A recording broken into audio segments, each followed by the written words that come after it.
संसदीय समिति की भी आज बैठक होने जा रही है।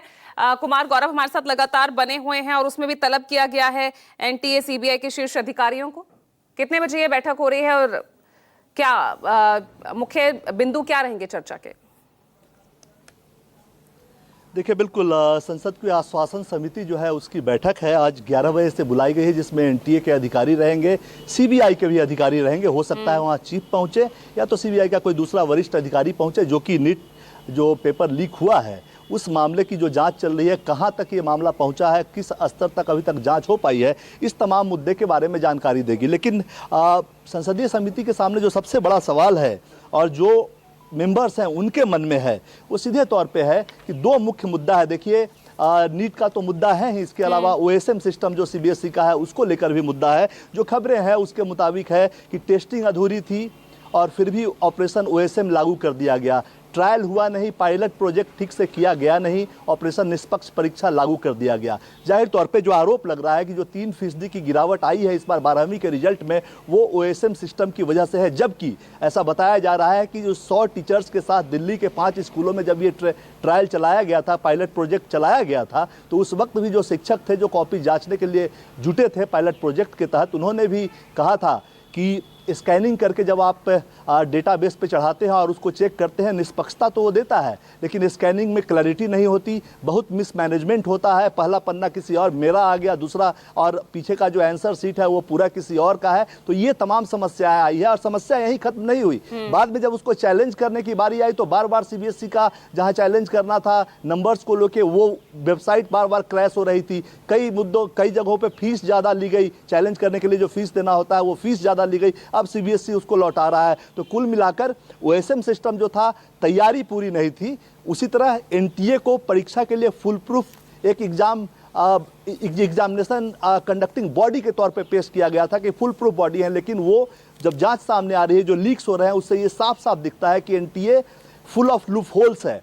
कुल मिलाकर कल राजनाथ सिंह के आवास पे बैठक हुई थी और उसमें जो मुख्य मुद्दा आया, वो सबसे बड़ा मुद्दा यही आया कि विश्वास बहाली की बात है कि छात्रों और पेरेंट्स का विश्वास, जो परीक्षार्थी हैं उनका विश्वास कैसे सिस्टम में फिर से बहाल किया जाए। तमाम शिक्षा मंत्री भी वहाँ मौजूद थे, ज्योतिरादित्य सिंधिया भी मौजूद थे और तमाम पीएमओ के भी अधिकारी थे, एनटीए के भी अधिकारी थे। तो 3 मुद्दों पर वहाँ बात हुई और वहाँ साफ साफ ये कहा गया, ऐसी खबरें आई कि सेना की मदद ली जा सकती है, सेना की मदद ली जा सकती है। जैसा राजीव रंजन बता रहे थे कि शिक्षा माफिया आज सरकार के सिस्टम से बड़े हो चुके हैं। जो पेपर लीक करने वाले लोग हैं वो सरकार से बड़े हो चुके हैं कि अब सेना की मदद लेनी पड़ रही है देश के अंदर ही, जिनको सीमा की सुरक्षा के लिए या क्लाइमेटिक डिस्ट्रक्शन जो होता है उस दौरान सेना का इस्तेमाल हम देश के अंदर भी करते हैं। तो ये एक ऐसा सिचुएशन आ चुका है परीक्षा के सिस्टम को लेकर कि अब हमें सेना का इस्तेमाल करना पड़ेगा।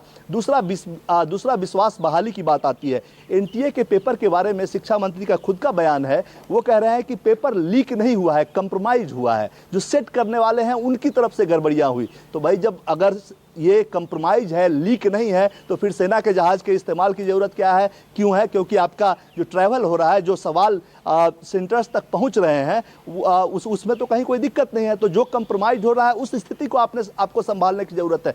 कुल मिलाकर ये पूरा प्रयास जो है ना, वो एक विश्वास बहाली के तौर पे करने का प्रयास किया जा रहा है। वो कहते हैं ना कि पानी पे कितना भी लाठी पीटो कोई फर्क नहीं पड़ता।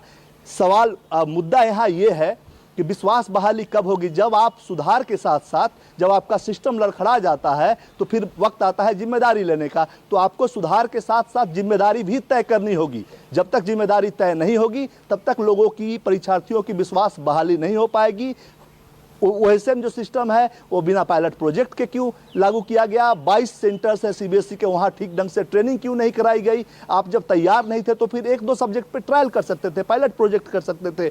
दूसरा, एनटीए फुल प्रूफ बात करते थे, फुल ऑफ लूप होल्स निकला। कहाँ गड़बड़ी हुई? तो ऑपरेशन निष्पक्ष परीक्षा पे तो आप चले गए, लेकिन आपका सिस्टम दुरुस्त नहीं है। अब सेना की मदद ले लीजिए, एयरफोर्स की मदद ले लीजिए, नेवी की मदद ले लीजिए, सेंटर पे मिलिट्री फौज को लगा दीजिए, पैरामिलिट्री को लगा दीजिए, लेकिन विश्वास उससे नहीं लौटेगा। विश्वास इससे ही लौटेगा कि जब आप सिस्टम में सुधार करेंगे और इस पूरे मुद्दे की, ये जो घालमेल सीबीएसई और एनटीए का है, उसमें किसी की जिम्मेदारी आपको तय करनी होगी, तभी लोगों की विश्वसनीयता परीक्षा के सिस्टम पे लौटेगी। जी। बिल्कुल, जिम्मेदारी तो कल धर्मेंद्र प्रधान है वो भी लेते नजर आए थे। उन्होंने कहा था कि भाई माना कुछ गड़बड़ियां सामने आई है और मैं इसकी जिम्मेदारी लेता हूं।